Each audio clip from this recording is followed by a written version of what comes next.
నమస్తే RVS news కి స్వాగతం. ఈనాటి వార్తా విశేషాలు చూద్దాం. ఆంధ్రప్రదేశ్ ముఖ్యమంత్రి వర్యులు నారా చంద్రబాబు నాయుడు, డిప్యూటీ సీఎం పవన్ కళ్యాణ్ ఎంతో ప్రతిష్టాత్మకంగా చేపట్టిన P4 బంగారు కుటుంబం కార్యక్రమంలో కాకినాడ రూరల్ ప్రజలు అందరూ భాగస్వాములు కావాలని కాకినాడ రూరల్ ఎమ్మెల్యే పంతం నానాజీ పిలుపునిచ్చారు.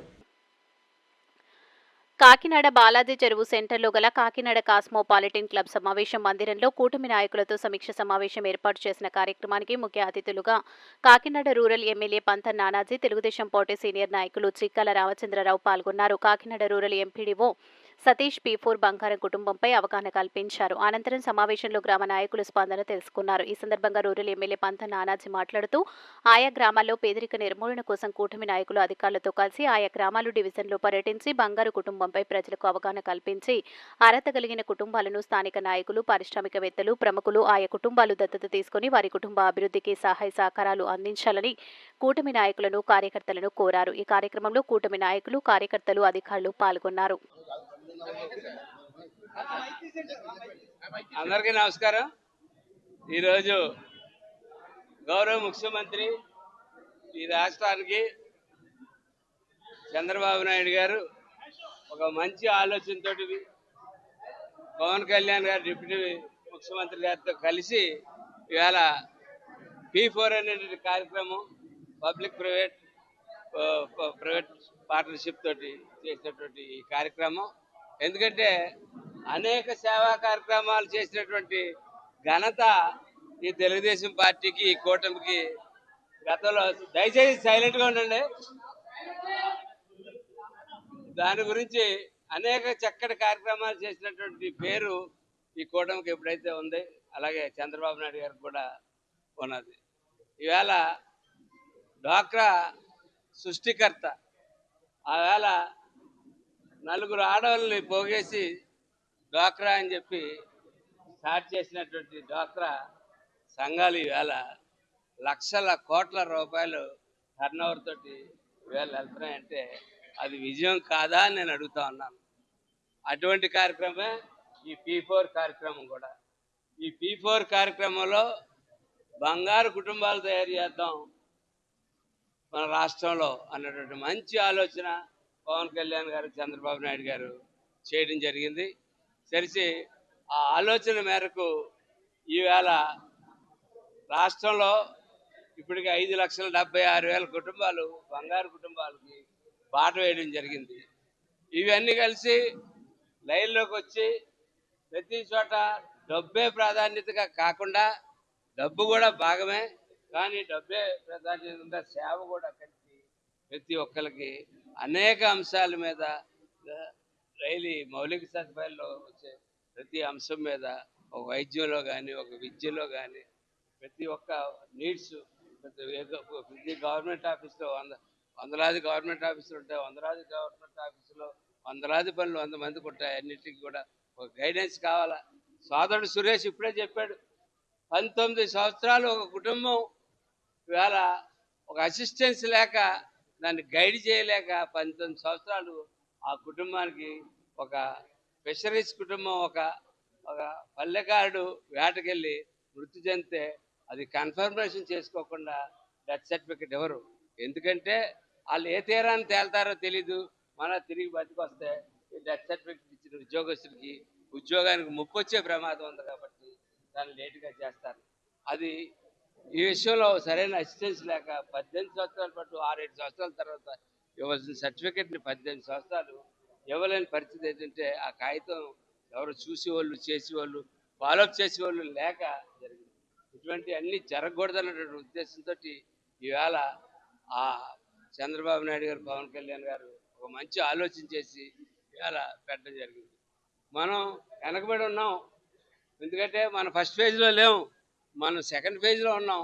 సెకండ్ ఫేజ్లో ఉండి ఇవాళ మన కాకినాడ జిల్లాలో 26,000 27,000 కుటుంబాలకే మనం బంగారు కుటుంబ భవిష్యత్తు ఇవ్వగలుగుతా ఉన్నాం. రేపు 5వ తారీఖున ముఖ్యమంత్రి గారు మరొక్కసారి రివ్యూ చేస్తానంటున్నారు. ఆ రివ్యూ చేసే నాటికి కాకినాడ రూరల్ ఈ జిల్లాలోనే మొట్టమొదటి ప్లేస్లో ఉండి కార్యక్రమం మీరు అందరూ కలిసి తలుచుకుంటే జరుగుతుంది. మీరు అందరూ కలిసి చెయ్యాలన్నట్టే ఆలోచనతోటి ఇవాళ ఈ మీటింగ్ పెట్టడం జరిగింది. మీటింగ్ చెప్పి అంటే జనసేన పార్టీలో ఉంటూ సేవా కార్యక్రమాలకి పరిమితి లేదు. అనేక కార్యక్రమాలు చేసాం. ఆ సేవా కార్యక్రమాలు వేరు, ఇది వేరు. నువ్వు ఇండివిజువల్గా ప్రతి పర్సన్ ఇద్దరు ముగ్గురిని లిఫ్ట్ చేసి పైకి తీసుకెళ్ళి వాళ్ళ యొక్క నిత్యావసరాలను మనం దగ్గరుండి చూసి ఆలోచన మన సమయాన్ని వెచ్చించడం, కొన్ని చోట్ల అవసరమైతే స్వల్ప మొత్తంలో డబ్బును వెచ్చించడం, మిగిలిన చోట ఇంకొకరి అవసరాలు తీసుకుంటే మన స్థాయి కాకపోతే ఇంకొకరి దృష్టిలో పెట్టి చేసి టోటల్గా ఈవేళ డ్వాక్రాని ఏ స్థాయికి తీసుకొచ్చాడో చంద్రబాబు నాయుడు గారు. ఏ ప్రభుత్వం వచ్చినా సరే దాన్ని తప్పించడానికి గతంలో కొన్ని ప్రభుత్వాలు చాలా చంద్రబాబు నాయుడు పెట్టినటువంటి స్కీముల్ని తప్పించాయి. కానీ డ్వాక్రాని తప్పించగలిగా ప్రజాహితమైనటువంటి స్కీమ్ అది, దాన్ని ఎవరు తప్పించలేరు. అలాగే ఈ P4 అనే కార్యక్రమాన్ని మనం ఈవేళ నాటి నీరు పోస్తా ఉన్నాం. అది మన రాబోయే 4-5 సంవత్సరాల్లో అది మహావృక్షం కింద పెరగబోతా ఉంది. గతంలో చిరంజీవి గారి సినిమాలో నువ్వు ఒకరికి మేలు చేయాలి, ముగ్గురికి మేలు చేస్తారు, ముగ్గురు చేస్తారు, ముగ్గురు తమ్ముడుగురు చేస్తారు చెప్పుకుంటే వెళ్ళారు. అది సినిమా, కానీ ఇది వాస్తవం. ఈ సినిమాలో జరిగిన దాన్ని ఇవాళ వాస్తవంగా చేసే ఘనత చంద్రబాబు నాయుడు గారికి, పవన్ కళ్యాణ్ గారికి దక్కిందని గర్వంగా తెలియజేసుకుంటూ సెలవు తీసుకుంటాం. ఇళ్ల స్థలాలు కేటాయించాలి. కాకినాడ జిల్లాలో సౌండ్ కార్మికులకు ఇళ్ల స్థలాలు కేటాయించాలని జిల్లా సౌండ్ అసోసియేషన్ అధ్యక్షులు నడికట్ల లోవరాజు రమణ మధు పేర్కొన్నారు. ఓవర్ జిల్లా సౌండ్ కార్మికులకు ప్రభుత్వం సంక్షేమ పథకాలు అమలు చేయాలని జిల్లా సౌండ్ అసోసియేషన్ అధ్యక్షులు నడికట్ల లోవరాజు రమణ మధు పేర్కొన్నారు. ఆదివారం కాకినాడ ఆనంద్ పార్టీ గ్రౌండ్లో మున్సిపల్ సమావేశ మందిరంలో 21 మండలాల భేటీ సమావేశం నిర్వహించారు. ఈ సందర్భంగా వారు మాట్లాడుతూ కాకినాడ జిల్లాలో సౌండ్ సిస్టమ్ కార్మికులు ఒకే పని ఒకే రేటును అమలు చేసే విధంగా చర్యలు తీసుకునేవాలని పేర్కొన్నారు. ఈ యూనియన్లో ఉన్న కార్మికులందరూ గుర్తింపు కార్డు ఉండే విధంగా చర్యలు తీసుకోవాలన్నారు. యూనియన్ సభ్యులకు సంక్షేమ పథకాలు అన్ని విధంగా చర్యలు తీసుకుంటామన్నారు. ఈ కార్యక్రమంలో Rambabu, Kakinada sound owners and technicians association president Ramana, Kakinada urban and rural association president దత్తుత్తి శ్రీను తదితరులు పాల్గొన్నారు. ఈరోజు ఈ మీటింగ్ ఏర్పాటు చేయడానికి కారణం జిల్లా వ్యాప్తంగా ఉన్న 21 మండలాలను చోట చేర్చి రేటు విషయంలో కూడా ఒక మాట మీద రావాలని ఏ మండలంలో తీసుకున్న నియమనాలు అందరూ కూడా ఇక్కడ ఒక దాటి మీద నిర్ణయాలు తీసుకొని ఇలాగ జిల్లా అసోసియేషన్ ఆమోదించి పొందడానికని అందరూ కూడా ఒకరికొకరు పరిష్కరించుకొని ఒక రేటు నిర్ణయించుకొని ఒక బాట మీద వెళ్ళాలని రాబోయే వినాయక చవితికి అందరూ కూడా ఇబ్బంది పడకుండా కొన్ని నియమాలు నిబంధనలు చేసుకోవాలనేసి ఈ మీటింగ్ ఏర్పాటు చేయడం జరిగింది. అలాగే 21 మండలాలతో ప్లస్ మళ్ళీ తర్వాత ఒక 2 మండలాలు మాకు అనుసంధానంగా ఉన్నాయి. మా చేసే కార్యక్రమాలు అన్నీ బాగున్నాయని మాతో పాటు కలిసి నడవడానికి సిద్ధంగా ఉన్నారు వాళ్ళు. అలాగే అందరూ కూడా ప్రతి మండలం నుంచి ఏ అయితే నిర్ణయాలు తీసుకుంటారో ఆ నిర్ణయాల్ని ఈ జిల్లాలో పొందుపరిచి ఆమోదించి అయ్యే నియమనిబంధనలు చేసేలాగా నిర్ణయం తీసుకోవాలని వీళ్ళందరినీ కూడా 21 మండలాలను కూడా ఇక్కడ చేర్చడం జరిగింది. ఈ మీటింగ్లో ప్రతి ఒక్కరు కూడా వాళ్ళ సమస్యలు అన్నీ కూడా చెప్పారు. దాని సమస్యలకి పరిష్కారం కూడా అందరూ కలిసి మాట్లాడుకుంటాం, దాన్ని పాట తీసుకొస్తాం. అలాగే ఎవరు కూడా వచ్చే సీజన్కి ఇబ్బంది పడకూడదని ఈ వినాయక చవితికి ముందే ఈ మీటింగ్ని ఏర్పాటు చేయడం జరిగింది. దాని తీసి మన సభ్యులు కూడా ఇంకా చాలామంది మాట్లాడతారు. ముఖ్యంగా ఈ సమావేశం ఎందుకు ఏర్పాటు చేశారంటే 21 మండలాల వారు కూడా ప్రెసిడెంట్ సెక్రటరీలు కూర్చుని మాట్లాడుకుని ఒక రేటుకి నిర్ణయించుకుని ఆ రేటు మీద ప్రతి మండలంలో కూడా అమలు చేయడానికి కృషి చేశారు. ఈ కృషి చేసిన జిల్లా కమిటీకి మా కాకినాడ యూనియన్ తరఫున అభినందనలు తెలియజేస్తున్నాం. ముఖ్యంగా ప్రతి ఒక్కరు కూడా ఒక ప్రెసిడెంట్ సెక్రటరీ నుండి 21 మండలాల ప్రెసిడెంట్ సెక్రటరీ నుండి వారి ఆలోచనలు తీసుకుని ఆ విధంగా రేట్లు ఫిక్స్ చేసి ఈ రేట్లన్నింటినీ కూడా ప్రతి మండలానికి ఫార్వర్డ్ చేస్తే బాగుంటుందని నా అభిప్రాయం అండి. Thank you. వాకలపూడి గ్రామ పంచాయతీని పర్యవేక్షించిన ట్రైన్ కలెక్టర్ కాకినాడ రూరల్ మండలం వాకలపూడి గ్రామ పంచాయతీలో ట్రైనీ కలెక్టర్ మనీషా ఈ నెల 14 నుంచి 26వ తేదీ వరకు 2 వారంలో వాకలపూడి గ్రామ పంచాయతీలో పరిపాలన విధానం అనగా గ్రామసభ సమావేశం మినిట్స్ గ్రామ పంచాయతీ మినిట్స్, ట్యాక్స్, నాన్ ట్యాక్స్ వగైరాలు నిర్వహించే విధానంపై గ్రామ పంచాయతీ కార్యదర్శి పిడుగు పాండురంగారావు, ట్రైనీ కలెక్టర్ మనీషా ఐఏఎస్కి గ్రామ పంచాయతీ పరిపాలనపై అవగాహన కల్పించి ఉన్నారు. శనివారం సాయంత్రంతో వాకలపూడి గ్రామ పంచాయతీలో ట్రైనీ కలెక్టర్ ట్రైనింగ్ పూర్తయిన సందర్భంగా గ్రామ పంచాయతీ సిబ్బంది, గ్రామ సచివాలయ సిబ్బంది, ట్రైనీ కలెక్టర్ మనీషా ఐఏఎస్ని మెమంటో పుష్పగుచ్చం ఇచ్చి శాల్వాతో సత్కరించారు. పంచాయతీరాజ్ సబ్జెక్టులు అన్నీ కూడా నేర్చుకోవాలని ఆవిడకున్నటువంటి ఇంట్రెస్ట్ మేరకు ఆవిడ వీటన్నిటి మీద అవగాహన తీసుకోవడం, వాటి మీద ఏదన్నా డౌట్స్ వస్తే అడగడం, వెంటనే ఆ డౌట్స్ అన్నీ కూడా క్లారిఫై చేసుకోవడం అనేటటువంటి ఆవిడ ట్రైనింగ్ కార్యక్రమంలో పూర్తి చేసుకోవడం జరిగింది. అంతేకాకుండా ఆమె ఈ జిల్లాకి మళ్ళీ కలెక్టర్గా వస్తే మళ్ళీ మనం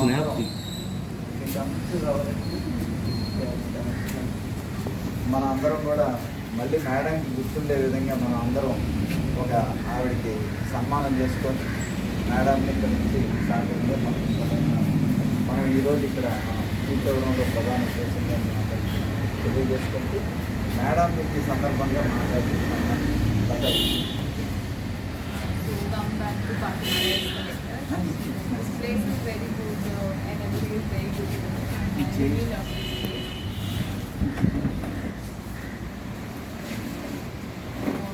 बहुत अच्छा చాలా మంచి एक्सपीरियंस वर्किंग हियर फॉर वानवी panchayat secretary it's very good sir ने बहुत अच्छे से place for and I really learn a lot here.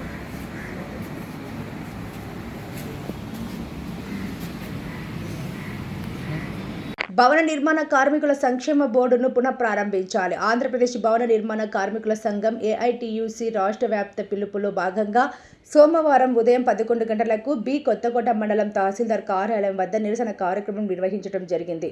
ఈ కార్యక్రమానికి ముఖ్య అతిథులుగా అన్నమయ్య జిల్లా భవన నిర్మాణ కార్మికుల సంఘం ప్రధాన కార్యదర్శి షలీం బాషా, జిల్లా వర్కింగ్ ప్రెసిడెంట్ బి వేణుగోపాల్ రెడ్డిలు పాల్గొన్నారు. ఈ సందర్భంగా వారు మాట్లాడుతూ ఆంధ్రప్రదేశ్ రాష్ట్రంలో భవన నిర్మాణ సంక్షేమ చట్టం 1996ను 2006 సంవత్సరం నుంచి మన రాష్ట్రంలో అమల్లోకి తెచ్చి గత ప్రభుత్వాలు భవన నిర్మాణ కార్మికులకు 12 రకాల సౌకర్యాలు కల్పించి లేబర్ డిపార్ట్మెంట్స్ ద్వారా క్లెయిమ్లు పరిష్కారం చేసి కార్మికుల జీవితాల్లో వెలుగులు నింపారు. కానీ 2019 సంవత్సరంలో జగన్ ప్రభుత్వం హయాంలో సంక్షేమ బోర్డును నిర్వీర్యం చేస్తూ జీవో నెంబర్ 1214ను ప్రవేశపెట్టి కార్మికులకు అన్యాయం చేసి బోర్డు నిధులు ప్రభుత్వ అవసరాలకు వాడుకుని సుమారు 46,000 క్లెయిమ్లకు నిధులు మంజూరు చేయకపోవడం వలన కార్మికులు అనేక ఆర్థిక ఇబ్బందులు ఎదుర్కొన్నారు. అంతేకాకుండా ఇసుక కొత్త పాలసీ తెచ్చి సరఫరా నిలిపివేయడం వలన 32 మంది కార్మికులు అసూవులు బాచారు. దానికి తోడు ఇసుక రేటు సామాన్యులకు అందుబాటులో లేకపోవడం వలన చేతి నిండా పని లేక సంవత్సరాల పాటు కార్మికులు అర్ధ ఆకలితో అలమటించడం జరిగింది. ఆ సమయంలో కార్మికుల బాధలను తెలుసుకున్న కూటమి ప్రభుత్వం ఎన్నికల మేనిఫెస్టోలో సంక్షేమ బోర్డును పునరుద్ధరించి కార్మికులను ఆదుకుంటామని ప్రకటించి గెలిచిన తర్వాత ఇసుక ఉచిత కూటమి ప్రభుత్వం ఇవ్వడం పట్ల మా సంఘం హర్షం తెలియజేస్తూ ఉంది. కనుక మా యందు దయ ఉంచి జీవో నెంబర్ 1214ను రద్దు చేసి భవన నిర్మాణ సంక్షేమ బోర్డును పునఃప్రారంభించి పెండింగ్లో ఉన్న క్లెయిమ్లకు పరిష్కారం జరిగే విధంగా చర్యలు చేపట్టాలని డిమాండ్ చేశారు. నిరసన అనంతరం మీ కొత్తకోట మండల తహసీల్దార్ బాబాజాన్కి వినతి పత్రం అందజేసిన వారితో మాట్లాడుతూ ఆంధ్రప్రదేశ్ రాష్ట్ర ప్రభుత్వానికి నివేదిక అందించారు. భవన నిర్మాణ కార్మికుల సంఘం రాష్ట్ర సంఘం పిలుపు మేరకు అన్ని రాష్ట్రంలో ఉన్న అన్ని మండల కార్యాలయాల వద్ద మన భవన నిర్మాణ కార్మికుల సమస్యలపైన అలాగే సంక్షేమ బోర్డు పునః ప్రారంభించాలని అలాగే సంక్షేమ బోర్డులో ఉన్న క్లెయిమ్లను వెంటనే మంజూరు చేయాలని రాష్ట్ర పిలుపులో సంఘం పిలుపులో భాగంగా ఈరోజు బి కొత్తకోట మండలం తహసీల్దార్ కార్యాలయం వద్ద నిరసన తెలపడం జరుగుతూ ఉంది. ఇందులో భాగంగా ఈ కార్యక్రమానికి చేసినటువంటి భవన నిర్మాణ కార్మికులు అలాగే భవన నిర్మాణ కార్మిక సంఘం నాయకులకి విప్లవ ధన్యవాదాలు తెలుపుతూ ఈ కూటమి ప్రభుత్వం ఎలక్షన్ల ముందర భవన నిర్మాణ కార్మికులకు అన్యాయం జరుగుతూ ఉంది. మేము మమ్మల్నిగాన మీరు గెలిపిస్తే మేము వచ్చిన వెంటనే భవన నిర్మాణ కార్మికులకి న్యాయం చేస్తాం, అలాగే మీ సమస్యలను పరిష్కరిస్తాం, అలాగే మీ సంక్షేమ బోర్డును పునరుద్ధరిస్తామని ఆ రోజు మాట ఇచ్చి కూటమి ప్రభుత్వం ఆ రోజు మేనిఫెస్టోలో పెట్టడం జరిగింది. అది అందరూ భవన నిర్మాణ కార్మికులు నమ్మారు. నమ్మి కూటమి ప్రభుత్వానికి రాష్ట్రంలో ఉన్నటువంటి భవన నిర్మాణ కార్మికులందరూ ఓట్లేసి గెలిపించారు. గెలిచి దాదాపు 14 నెలలు అయితే ఉన్నా భవన నిర్మాణ కార్మిక సమస్యల పైన అలాగే సంక్షేమము పునఃప్రారంభం దాంట్లో కూటమి ప్రభుత్వం విఫలమైంది.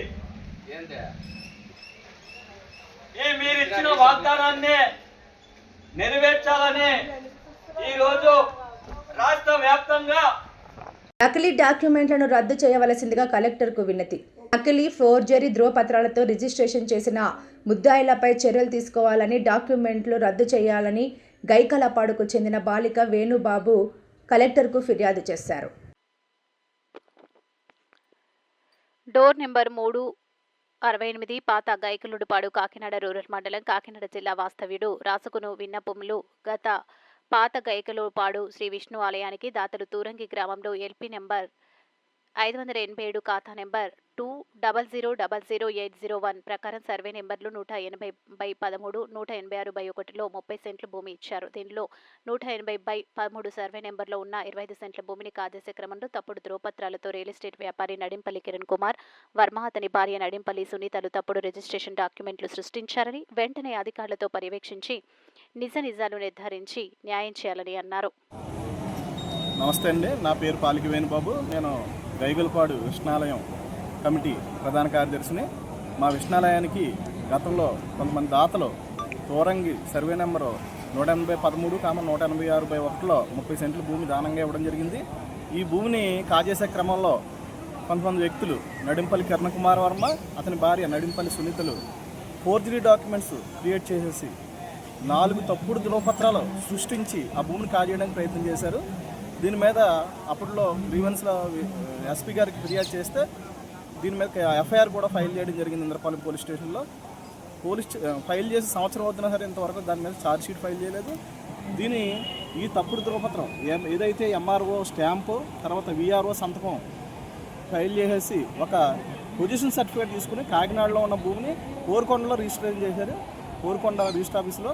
దీని మీద అప్పుడు ఎంఆర్ఓ గారికి ఫిర్యాదు చేస్తే ఇది విచారణ జరిపించింది నకిలీ ధ్రువపత్రాన్ని కూడా స్పష్టంగా ఇవ్వడం జరిగింది. కానీ ఇప్పుడు వచ్చిన ఎంఆర్ఓ గారు సంవత్సరం గడిచిపోయినా సరే దీని మీద వాళ్ళ మీద ఎలాంటి కేసు ఫైల్ చేయలేదు. ఫైల్ చేయకపోగా దీని మీద ఎన్నిసార్లు ఫిర్యాదు చేసినా స్పందించడం లేదు. అలాగే ఈ విషయం మీద జిల్లా రిజిస్ట్రార్ వారికి మనం గతంలో ఈ డాక్యుమెంట్ రద్దు చేయమని చెప్పేసి ఫిర్యాదు చేసాం. దాని మీద కూడా ఇప్పుడు వరకు ఎలాంటి చర్య తీసుకోలేదు. తాజాగా ఒక నెల రోజుల క్రితం ఇచ్చినటువంటి గ్రీవెన్స్లో జాయింట్ కలెక్టర్ గారు స్పందించి దీని మీద ఈ ఫేక్ డాక్యుమెంట్ల మీద విచారణ జరిపించాలని ఆర్డీఓ గారికి సిఫార్సు చేయడం జరిగింది. కానీ దీని మీద కూడా ఎలాంటి విచారణ చేపట్టలేదు. ఇలాగా వీళ్ళందరినీ మేనేజ్ చేసుకుంటూ వస్తున్నారు. వాళ్ళందరూ అర్ధబలం అంగబలం ఉంది ఈ నడింపల్లి కిరణ్ కుమార్ వర్మ, సునీత అనే వాళ్ళకి.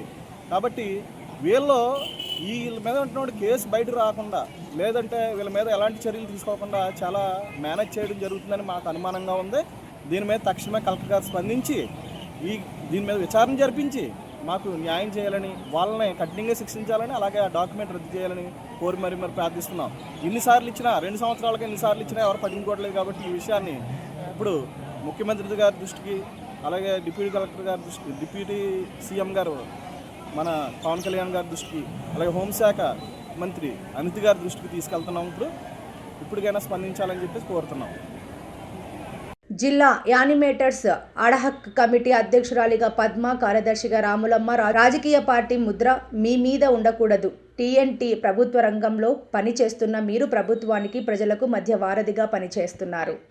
మీ మీద ఏ రాజకీయ రంగు పడకూడదు. మీరు పార్టీలకు అతీతంగా అందరితో సమన్వయం చేసుకుంటూ పనిచేసుకోవాలని TNTUC రాష్ట్ర ఉపాధ్యక్షులు సబ్బతి ఫణీశ్వరరావు యానిమేటర్స్ తెలిపారు. కాకినాడ రూరల్ వలసపాకల కోరమండల్ కమ్యూనిటీ హాల్లో Telugunadu trade union council, TNTUC అనుబంధ సంఘాల కాకినాడ జిల్లా యానిమేటర్స్ యూనియన్ జిల్లా సర్వసభ్య సమావేశం, యానిమేటర్ టీఎన్టీయూసీ రాష్ట్ర ఉపాధ్యక్షులు సబ్బతి ఫణీశ్వర్ అధ్యక్షతన సమావేశం జరిగింది. ఈ సమావేశంలో ఫణీశ్వరరావు మాట్లాడారు. జిల్లా సర్వసభ్య సమావేశంలో అడాక్ కమిటీ అధ్యక్షులు ఎస్ పద్మ, ఉపాధ్యక్షులుగా ఆర్ విజయకుమారి, ప్రధాన కార్యదర్శిగా ఎం రమణమ్మ, జాయింట్ సెక్రటరీగా పి రమాదేవి, కోశాధికారిగా ఎన్ మహాలక్ష్మి, కార్యనిర్వాహకురాలుగా ఎస్ ఛాయాకుమారి, కార్యదర్శిగా సూర్యలక్ష్మి, కార్యవర్గ సభ్యులుగా కె కుమారి, పి శ్రీదేవి, కె సుభాషిణి ఏకగ్రీవంగా ఎన్నికయ్యారు. మేము టీఎన్టీయూసీ యూనియన్ తరఫున సమావేశం అయ్యామండి. మేము ఈ టీఎన్టీయూసీ యూనియన్ని మా కాకినాడ రోడ్ నుంచి స్టార్ట్ చేసామండి. ఇక్కడ నుంచి మేము రాష్ట్ర వ్యాప్తంగా, జిల్లా వ్యాప్తంగా మేము బలోపేతం చేసి మా యాన్మేటర్ల మీద ఉన్న సమస్యల్ని మేము చాలా సమస్యలతో బాధపడుతున్నామండి. ఈ సమస్యలన్నిటి మీద మేము ఈ యూనియన్ ద్వారా మేము ముందుకెళ్ళి మా సమస్యలు నెరవేర్చాలనుకుని మేము అందరూ తీర్మానం చేసుకున్నామండి. ఆ సందర్భంగా మేమందరం ప్రెసిడెంట్, సెక్రటరీ, కార్యదర్శి ఇలా నియమించుకున్నామండి. మేమందరం కూడా సబ్బతి ఫణీశ్వరరావు గారి ఆధ్వర్యంలో టీఎన్టీయూసీ యూనియన్ ద్వారా మా సమస్యలు నెరవేర్చుకోవాలని చెప్పి గతంలో చాలా యూనియన్లు ఉన్నామండి.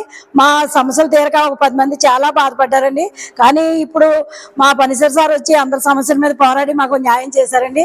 మాకు ముందు కూడా ఆయన చాలా మేలు చేస్తారని మేము అందరూ తలంచి యూనియన్లో చేరి ఇప్పుడు అధ్యక్షుని, కార్యదర్శిని, ట్రెజరర్గా నియమించుకుని మేము ఈ యూనియన్ ఇంకా ముందుకు తేవాలని నిర్ణయించుకున్నామండి. మాది తోరింగ్ గ్రామం అండి. నా పేరు సౌరభ్ పద్మావతి అండి. ఈ టీఎన్టీయూసీ యూనియన్కి నన్ను ప్రెసిడెంట్గా ఎన్నుకున్నారండి. నేను ఈ యూనియన్ తరపుని నా సాయశక్తిలా కష్టపడి ఎవరికి ఏ సమస్య నుంచి వచ్చినా ముందుకు వచ్చి పోరాడతానని చెప్పి నా శక్తి ఉన్నంత వరకు యూనియన్స్ కోసం పోరాడతానని అందరికీ హామీ ఇస్తున్నాను. ఈ వార్తలు ఇంతటితో సమాప్తం. నమస్కారం.